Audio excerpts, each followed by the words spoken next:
Good morning. We are on Chavches Amud Aleph 28a. So before we continue, I just want to review some comments I got from Rabbi Gimple about yesterday's class. So Rabbi Gimple emailed me and said two things, well, three things actually. The first he said is that the Gemara shortly on 29a is going to bring a verse that tells us that when it comes to impurity, in order for the doubt to be actual, it has to be related to someone who is capable of responding.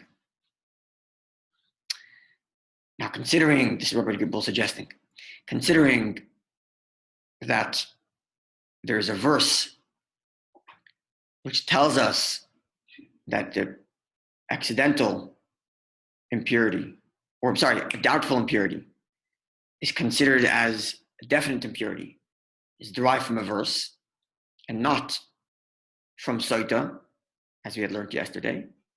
So therefore, it doesn't have to be limited to the Sotah. That was the basis of our discussion yesterday, that the kind of person who you are asking, right? This is what we had discussed. Rambam tells us, as we saw yesterday, that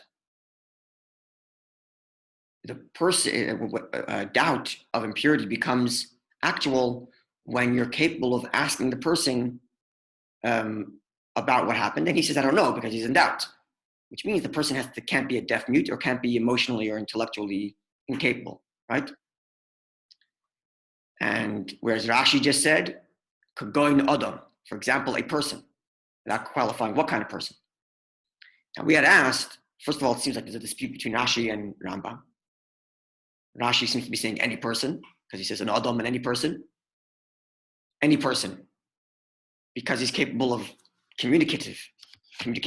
He's das lisho. He's a person, as opposed to an object or an animal. That's when the doubt becomes actual. If you can't ask, because he's not a human, then the doubt remains a doubt, not an actual. We don't consider it as an actual impurity, right? Whereas Rambam says that when it says that the doubt is treated as an actual, when you can ask the person, it means specifically the kind of person you can ask. Someone who's not a deaf mute, someone who's not intellectually, emotionally incapacitated. Now, we had asked yesterday that if we're deriving this law from the Sotah, then limit it completely to the kind of people that apply the Sotah. Someone who's lame, someone who's missing arms and legs. This is someone who also doesn't qualify as a Sotah. So maybe this person also shouldn't be included in the derivation to the law of impurity. And therefore, if someone who's missing legs and we're not sure if he touched impurity or not, maybe it shouldn't be considered as an actual impurity because that doesn't apply in the Sotah. Maybe that was our question, right? So Rabbi Gimple, sorry? No, I'm just trying to understand. So you're saying if you wanted to extend this law to include a person with missing legs, it may be difficult because it doesn't fit into the parameters of the Sotah from which you derive. That's correct. You were claiming that the source was from Sotah. That's correct. So that's right. So therefore, Rabbi Gimple is saying that later the Gemara is going to tell us, why is this? The audio is not working. I can't tell. Where's the mic on this thing? Test on audio. Oh, there we go. So, so Rabbi Gimple is arguing, well, the Gemara later is going to derive it from a verse with respect to impurity itself, and therefore it doesn't have to be locked to Sotah. So deriving the fact that a doubtful that a doubt is considered actual from the verse itself. From the verse itself, not from the law of the Sotah, and it doesn't have to be limited to the law of the Sotah. So that's the first thing that Rabbi Gimple mentioned to me. And that's what Rambam is maybe doing? Okay, so then there's what I want to respond to. So first of all, we're going to learn the Gemara later. We're not going to get there today, but when we get there, first of all, the Gemara does not reject the fact that the law is derived from Sotah. It makes it a combination between a comparison to the law of Sotah and that verse. It's number one. And moreover, so it's not as if the Gemara rejects this.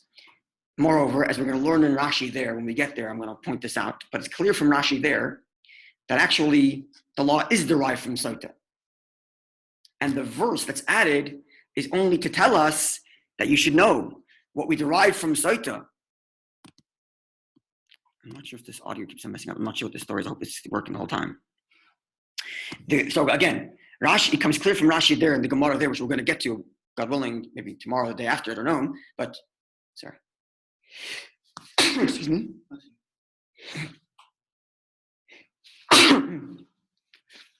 That we derive from the law of the Sotah, that really we do derive from the law of the Sotah that the doubt becomes actual. That is the source.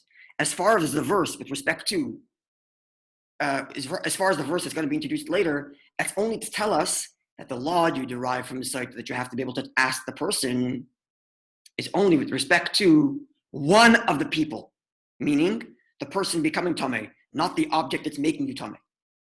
When it comes to Sotah, both parties are capable of being talked to, the paramour and the woman, right? Whereas when it comes to Tumah, you don't have to be able to ask both parties. I mean, you don't have to both be humans. But even if one is an object which you can't talk to, and one is a human which you could talk to, still it's okay. That's what's derived from the verse, as we're going to see from Rashi there.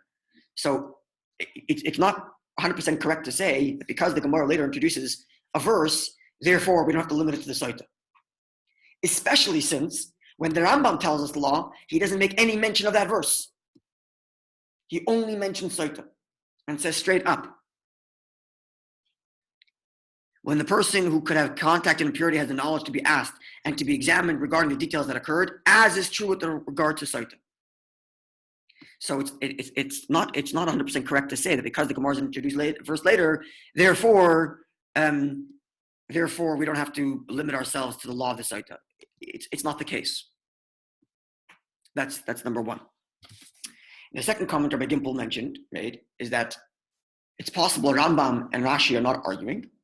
And when Rashi says, for example, a person, he means a legally qualified person who's capable of responding and so on. That's possible. It's true. It's very possible to learn it that way. But something still is unsettled with me in Rashi, because Rashi's job is to explain the text on its most plain meaning. And he says, but in other words, the verse says, for example, someone who, it's limited to someone who can respond, or an item that can respond. That is self-understood. We're talking about a human. Why would Rashi then go say, going, for example, human, Adam, a human, and then not tell us what is coming to exclude? Just say, going Adam, like a person. So you could squeeze it to say that it's matching Rambam, but it's not clear from the words of Rashi itself, which gets to the third point Rabbi Gimple made, which is, this is the strongest point. The Mishnah elsewhere clearly states that a deaf-mute person is someone who's considered lacking intellect to be questioned. That's why the court stepped in. Right. Well, we're talking about impurity now. No, I know. Right? So when it comes to law of impurity, the Mishnah states clearly that someone who's a child or someone who's emotionally incapable or deaf-mute can't respond. We don't treat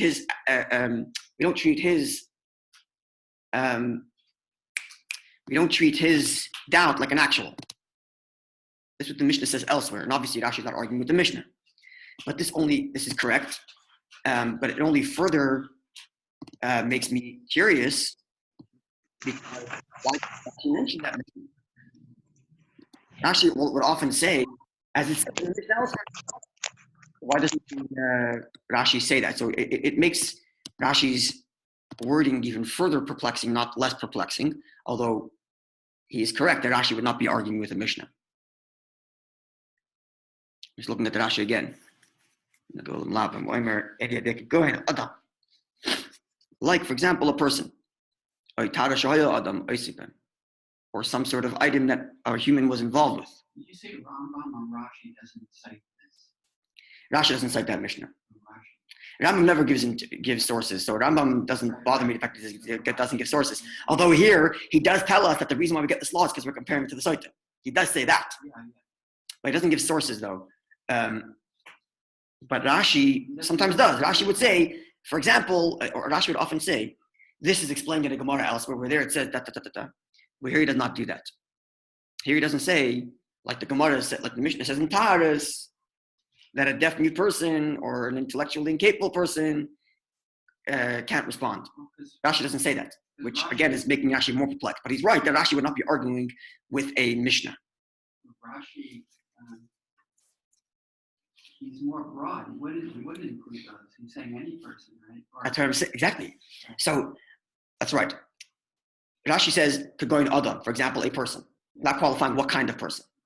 So by Gimple suggesting that the word Adam is a legal term, not a term describing a person, but the legal parameters of what an Adam is. And we already established earlier that an Adam is not a child, that an Adam is not a right. But we never qualify that an Adam is not a deaf mute, at least not in Gemara Sotah. So you can infer that Rashi means right. Adam in the legal sense. That's right. But again, that's what I'm saying, that Rashi whose job is to be clear, concise commentary on the text, leaves it ambiguous and doesn't say going Adam, for example, a person, to the exclusion of such and such and such and such. It doesn't say to the exclusion part, which seems to be the most important part. But Rashi omits that. But he is correct in that Rashi would not argue with a Mishnah. And because the Mishnah elsewhere clearly states that a deaf mute or someone who is incapable of responding because he's intellectually, emotionally incapable, or a child, the Mishnah elsewhere does clearly state that such a person, their doubt is not considered actual. Right, that's authoritative. That's authoritative. It's a Mishnah. Rashi would definitely not argue with the Mishnah. So he's correct in that. Which again means that it makes me even more perplexed as to why Rashi is so unclear here. But he's correct in the principle of it, in that regard. Anyway, okay, so this is just responding to those emails. Yeah, what do you want to say, Robert? Yeah. Certainly, yeah. Certainly, that would explain the Rambam's source, right? Rambam's source is the Mishnah. The reason why Rambam defines the person who can respond to the question as being someone who's not deaf mute and someone who is not emotionally intellectually incapacitated. The source for that would be the Mishnah and Taharis, right?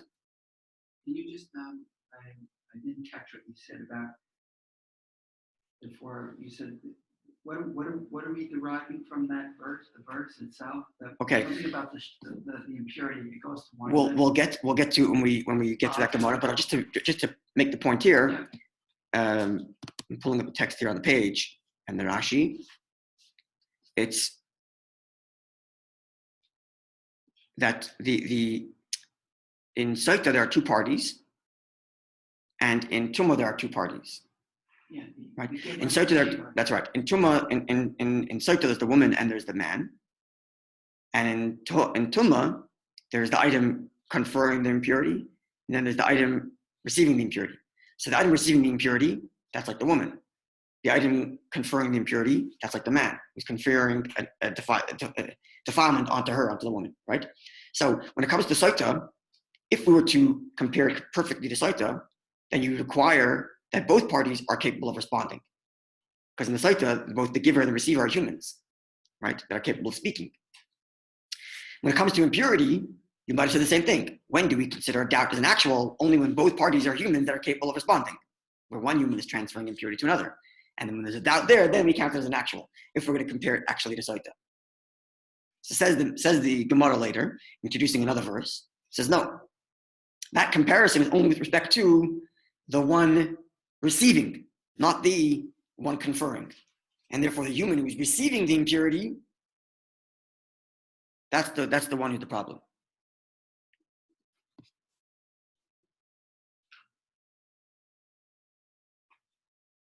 Yeah. Even though over here in the Gemara, Rashi says, it's maybe the person is the Tameh.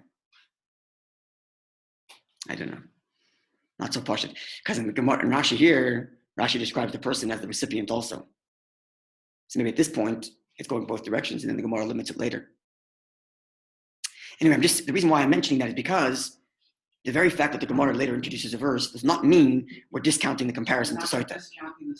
We're not discounting the comparison to Sotah. That's correct. Sotah remains a source, at least for the one who's receiving the impurity. As Rambam clearly states, at the limitation, and which I quoted earlier, this limitation that treating the doubt as an actual is limited to someone you can respond to, Rambam clearly states it comes from Sotah. Not even mentioned in the other verse. Because again, it does come from Sotah. It's only that verse which gives that limitation. Anyway. But again, that'll become much more clear when we get to the Gemara there. Yeah, so that's in response to yesterday's discussion. Okay, so again, we're leaving with more questions than answers, but at least, like I said yesterday, it gives us a window into what we'd be doing in yeshiva for the next 3 hours if this was our task at hand. Yep. Yeah. More fun having questions. We're coming up to Pesach, right? And on Pesach night, we make the child ask 4 questions. One of the 4 questions actually has no answer in the Haggadah. Right? The rest of Haggadah is the response to the child's question, right? So one of the 4 questions doesn't have any answer at all. Why do we give twice? Nowhere in Haggadah do you find the answer. And what's the point of making him ask the question? Huh? Is that the allusion to studying? Oh no. So what's the? Okay. So what's the reason why we have this question if we don't give him an answer? To teach him to ask. What does that tell you? It tells you when it comes to education in general, whether you're talking about a child's education or an adult's education who's learning, questions are more important than the answers. Much more important. And it's one of the starkest differences in Torah study versus, let's say, scientific study. In scientific study, the answer is the point. Right? And in some ways, when you study, maybe when you get to like advanced research, you want to ask a lot of questions, right? But when you're studying in school, when you're getting foundations, you're basically being told to memorize facts and understand the facts.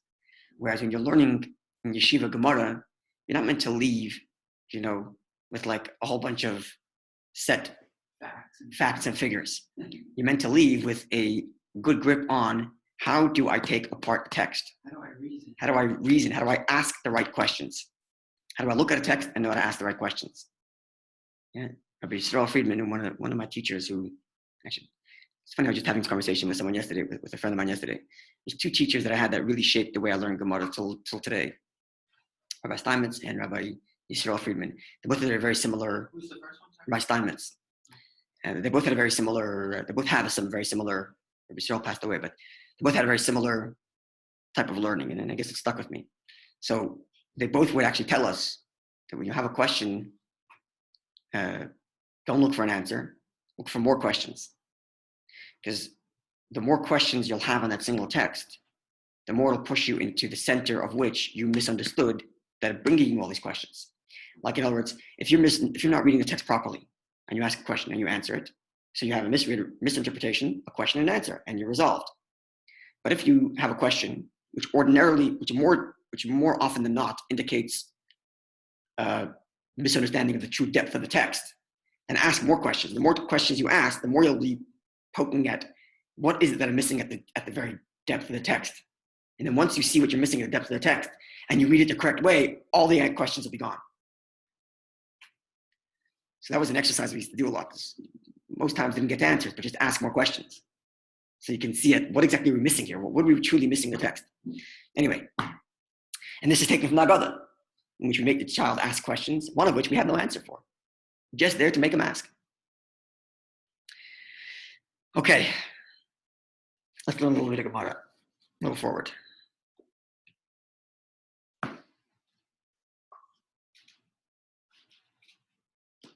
Okay, the text we opened up with here, this Mishnah Gauge text,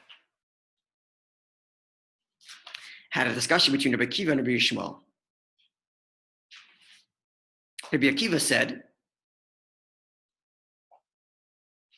there are 3 verses which say she is defiled. Right? We had a discussion as to which of the times that the verse says she's defiled are we talking about here? And we identified which 3 they are, right? Verse 14, verse 27, verse 29. And those 3 times where the Torah says she's defiled teaches us 3 different laws. A, it teaches us that she is now forbidden to be with her husband. B, it tells us she's forbidden to be with the paramour. Say before she drinks the Sotah water, her husband either dies or divorces her, she cannot marry the paramour, even though we haven't conclusively proved that she either was innocent or guilty. We don't know, but she cannot be with him. And number 3, said Rabbi Akiva, the third item being taught here is that if she's the daughter of a kohen, and she's married to a kohen, she cannot eat truma anymore.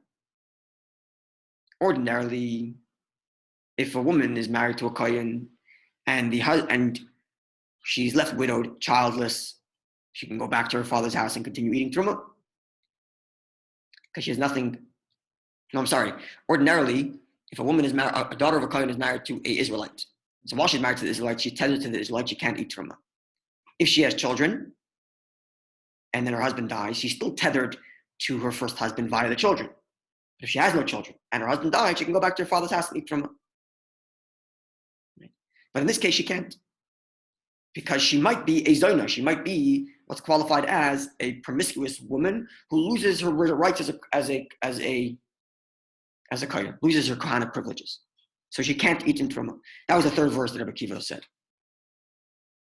Came Rabbi Yishmael and said, you should know she also is not allowed to marry a kohen.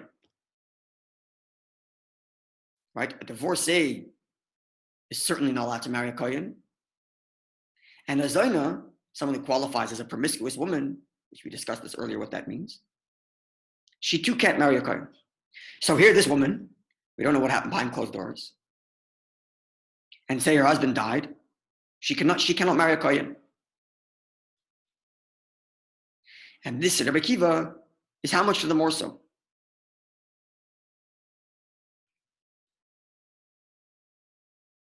If he cannot eat, right? What was it? Just pull it up again.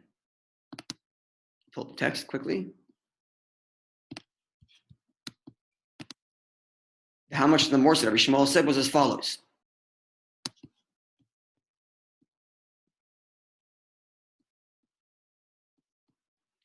Someone who is divorced ordinarily, right? A woman who divorced from an Israelite can go ahead and eat truma, yet cannot marry a kohen. So certainly here, this woman who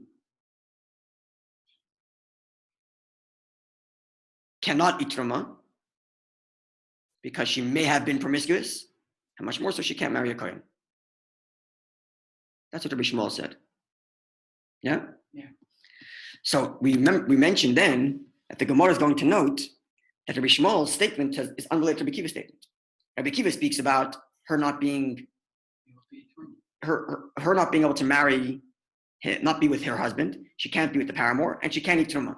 And comes Rabbi Yishmael and says, "Oh, she can't marry a kohen." Rabbi Akiva wasn't talking about that. Where's his argument? So, and I mentioned then that the Gemara is going to discuss it. So this is where we are presently. Third line from the bottom of the page of Chaf Chesed Beis 28b. Rabbi Yishmael and Rabbi Yishmael, Rabbi Akiva. Sorry, Rabbi Yishmael and Rabbi Yishmael, who speaks, comes into question. Rabbi Akiva Truma.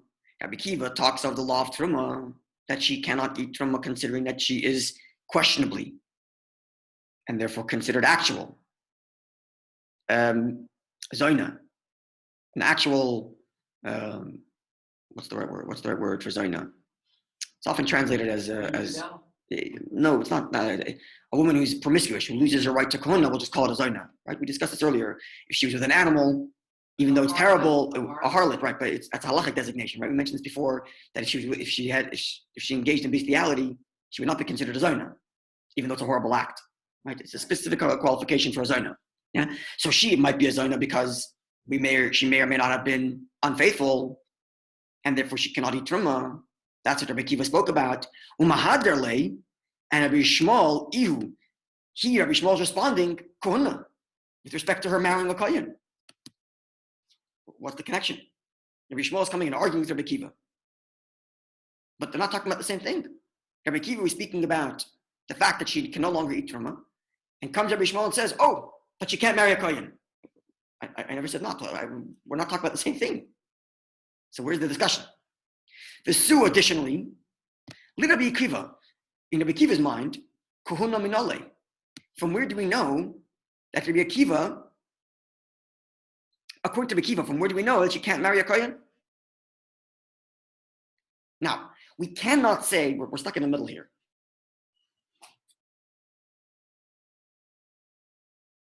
This is what Rashi tells us. We cannot, let's make it clear. There's 4 items here that her misconduct, 4 halacha consequences we're dealing with. Right? The fact that she is in doubt, maybe she was unfaithful. There's 4 halacha consequences. She cannot be with her husband. She cannot be with paramour. She cannot eat truma, and she cannot marry a kohen. Yeah, sorry? Yeah, she cannot marry a kohen. Those are the 4 items. Rabbi Akiva's book of 1, 2, 3, and Rabbi Shmuel talked about the 4th. Okay. So first of all, what's the conversation? Rabbi Akiva's talking about 3, and Rabbi Akiva's talking about the 4th. Now, what's Rabbi Akiva's position on the 4th? He didn't speak about the 4th. He only said that she can't be with her husband, she can't be with the paramour, and she can't eat truma. What's his opinion? What's Rabbi Akiva's opinion with regard to her marrying a kohen? Can she or cannot? Now, says Rashi, we cannot conclude that Rabbi Akiva is okay and says, you know what, you can marry a kohen. We cannot say that for a simple reason. If she can't eat truma, she definitely can't marry a kohen. If she's considered a zayna to the point that she can't eat truma, certainly she's considered a zayna to the point that she can't marry a kohen. So that's for sure. Rabbi Akiva definitely agrees with the law that she can't marry a kohen.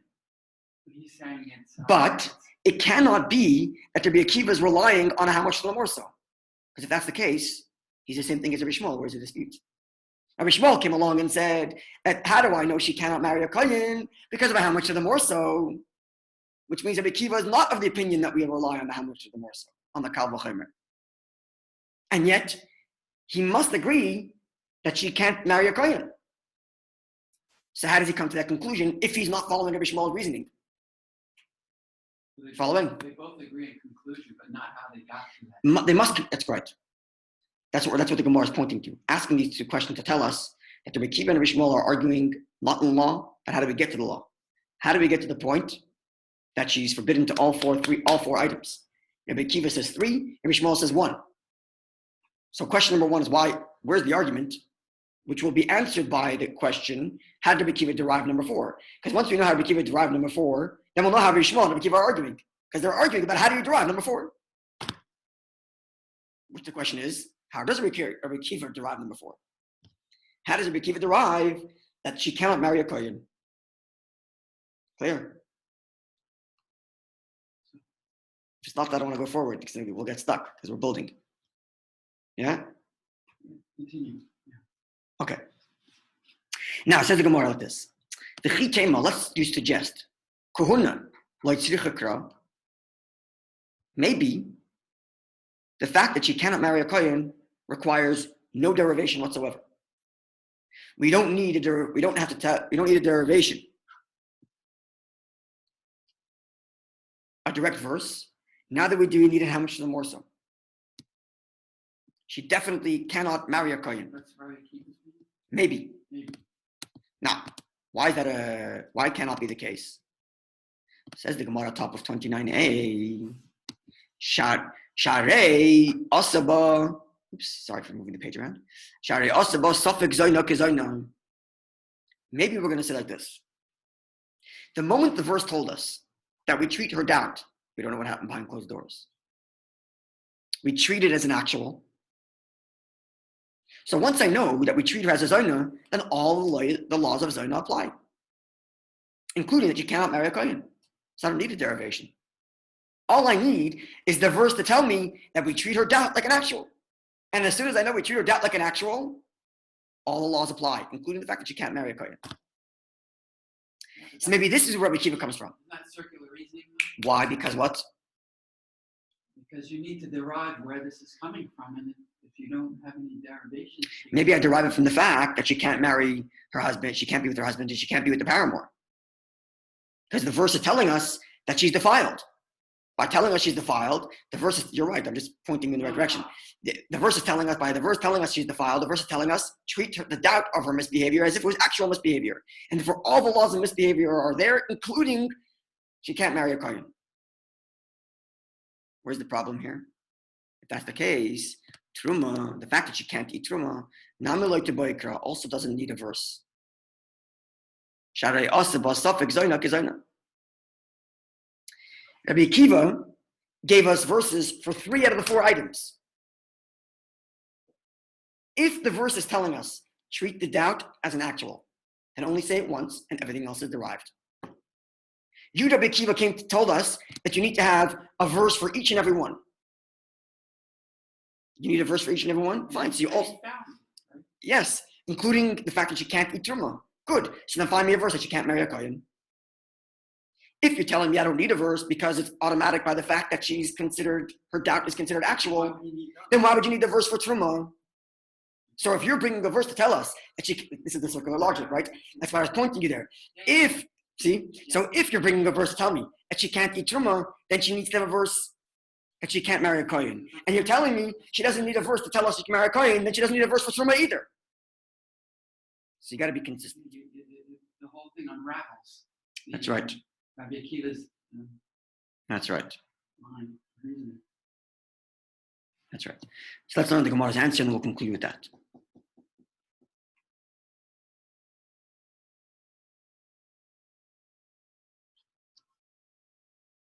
Okay, so we're going to stop over here. Was that too much stuff with the question? Okay. Sorry, what do you want to say? Was there a 4th verse of defilement? Okay, so let's just look at the answer. There's the answer, yeah. The Gemara is like this. Rabbi Akiva is consistent. Arbra kroi ksivi. We have 4 verses in Rabbi Akiva's view. Because it says, the 3 verses Rabbi Akiva quoted, one says, she is defiled. The other says, she is defiled. And the third one says, and she is defiled. Rabbi Akiva remembers the view that the word and, the vav, is significant. So he has 4. Because one of them, the third one, it says, and she is defiled, giving us an extra derivation. That's Rabbi Akiva? Rabbi Akiva. But Rabbi Akiva didn't come up with the 4. It was Rabbi Shmuel. No, Rabbi Shmuel said that the 4th item kuna is by Kal V'chomer, and there's the dispute. Rabbi Akiva says it's because of 4 verses. Because you have twice she is defiled, a third time, and she is defiled, giving us 4. Whereas Rabbi Shmuel says, no and. Only 3 verses, and I come from a Kal V'chomer for the 4th. There we go. So did we say yesterday that one of those verses was not verse 14 or whatever it was? It wasn't free to be. That's not included in the 3. The 3 are only the 3 that are. No, what about the 4th? The 4th one, because the and. He's using the and. You're not using the word. That's right. Beautiful. So again, Rabbi Akiva says, Arba kroi ksivi. Beautiful. This is beautiful when you're in it. You start to see it. Wonderful. Arba kroi ksivi. According to Rabbi Akiva, we have 4 verses. Chad Labal, one to tell us she cannot be with her husband. Chad Laboil, one to tell us she cannot be with the paramour. The Chad Lakona, one to tell us she cannot marry a kohen. The Chad Latruma, one to tell us she cannot eat truma. And these 4 come from the fact that there's 3 she is defiled available for extrapolation. And one of those 3 has a vav, have an and. But Rabbi Shmuel says, I'm sorry, I don't agree with this idea of giving significance to letter vav. Right. And therefore, tzlosa kroi ksivi, we only have 3 verses. 3 times. And therefore, ksivi chad labal, one of the 3 is for she cannot marry the husband. Chad laboil, one that she cannot marry the paramour. V'chad truma, and one to tell us that she cannot eat truma. V'kohona, and the fact that she cannot marry a kohen. Also, this comes from the Kal V'chomer, how much the more so. And there's the dispute between Rabbi Shmuel and Rabbi Akiva. So we answer, that's right. So this is an example of what I was saying earlier. The Gemara asks one question, asks the second question, and that second question points us in the right direction to answer both questions together. Okay. So we'll stop over here and we'll continue by the tomorrow. But before we go, I want to just invite everybody, but all of you here and those watching, to tomorrow night, God willing, we're going to begin our three-part series on the Rebbe collections from the Rebbe's Haggadah. The Rebbe's Haggadah, as I mentioned in my note and I mentioned today after davening, is one of three books the Rebbe actually wrote. 99% of the teachings we have from the Rebbe are transcripts of the Rebbe's talks. Some small percentage of those transcripts were edited by the Rebbe. The vast majority were not edited. But the fact that the Rebbe sat down and wrote a book from beginning to end, to the best of my knowledge, is only three. There are others, but those are the Rebbe's private journals, which became books, but they were never published officially. Mm-hmm. 3 books published. One is the Hayom Yom, the collection of sayings for each day.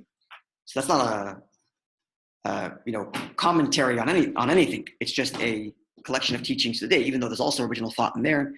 Maybe we'll talk about the value of the Hayom Yom another time and what the Rebbe did there. The other book is, the Rebbe wrote a biography on the 4th Chabad Rebbe, the Rebbe Maharash. Rabbi Shmuel of Lubavitch, very little is known about him.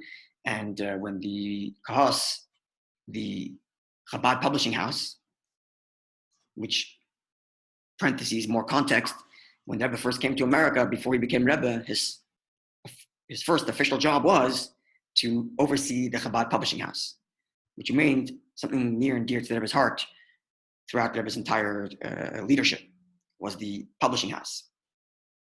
So, Kahos, that's right.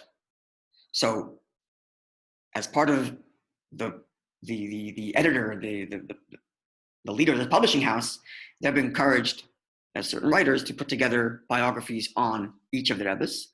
And the 4th Chabad Rebbe, Rabbi Shmuel Lubavitch, very little is known about him. So the Rebbe himself wrote that biography. And the 3rd book the Rebbe wrote is the Haggadah, a commentary on the Haggadah. Specifically, a commentary on the Alter Rebbe's version of the Haggadah. What does that mean? So we know that the Alter Rebbe compiled a Siddur.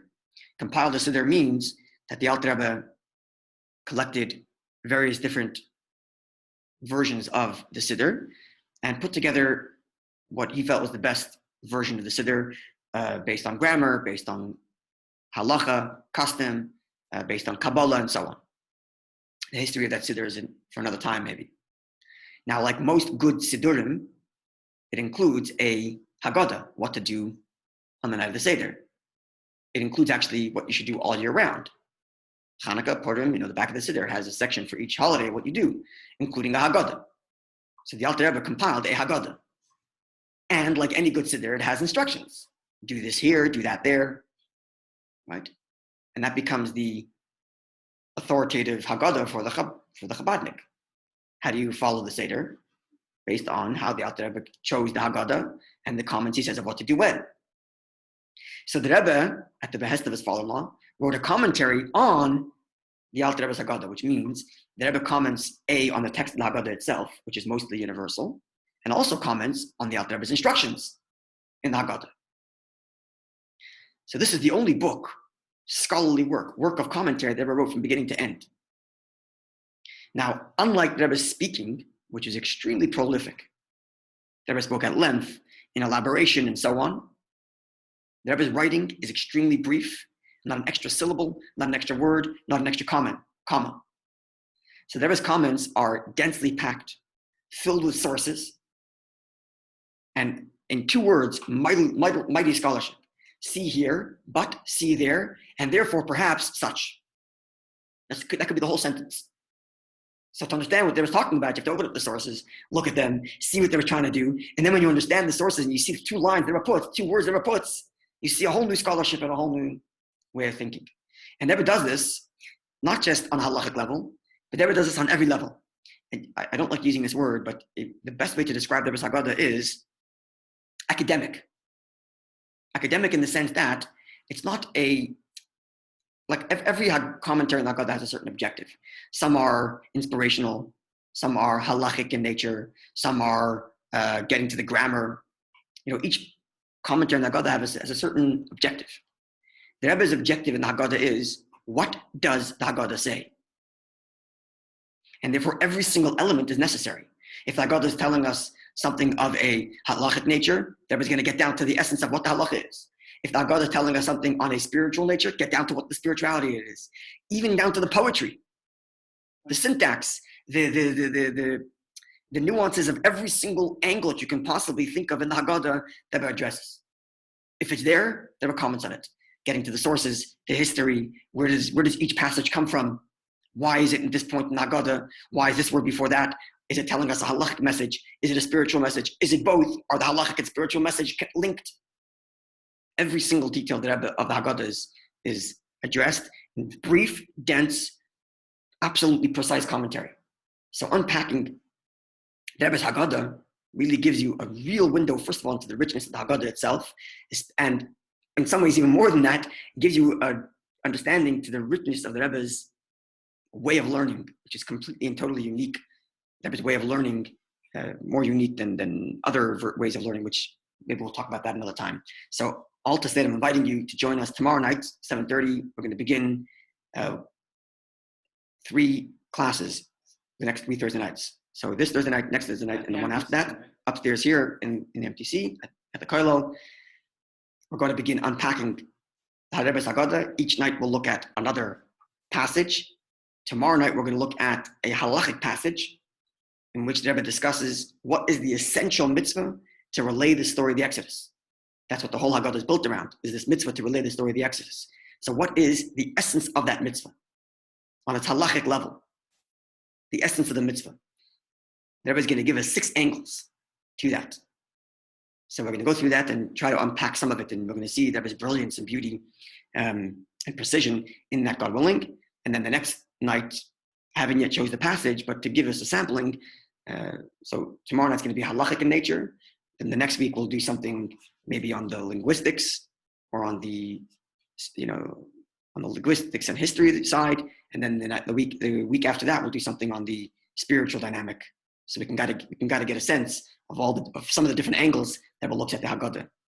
So I look forward to sharing that with you tomorrow night and in the next 3 Thursday nights. Have a wonderful day, Eden.